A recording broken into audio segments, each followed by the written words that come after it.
Anielský odkaz pre môj svetelný tím. Kolektívny odkaz.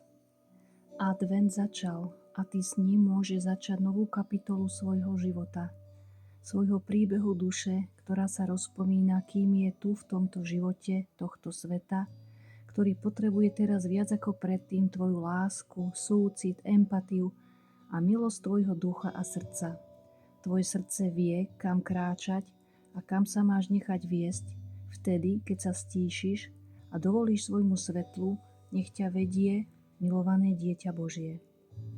Ty sama si tou, ktorú hľadáš, tou, ktorá sa narodila, aby tu v tomto svete zapálila iskru svetla, ktorú tento svet potrebuje. Posolstvo na december. Mnohí z vás prechádzajú procesom očisťovania na všetkých úrovniach svojho života a bytia tu na zemi. Čas, kedy sa všetko zdalo v poriadku a tým aj možnosť návratu do starých kolají je nenávratne preč. Už nie je čas zastavovať sa nad vecami, ktoré doslúžili. Sú preč, ako ranné lúče slnka, ktoré vstúpilo na obzor a svieti a pokračuje na svojej nebeskej púti. Ty človek si tvor, ktorý má svoju cestu, ktorá je náročná v tomto svete, v tejto realite, ale to neznamená, že to nie je krásne a nemôže byť ešte krajšie. Stále máš v rukách moc, neskutočnú moc, silu vôle, ako naložiť so svojimi myšlienkami a emóciami a reakciami na tvoje podnety.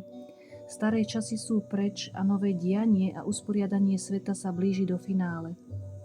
Veľké veci sa dejú v zákulisí a sú pripravené na veľké odhalenie.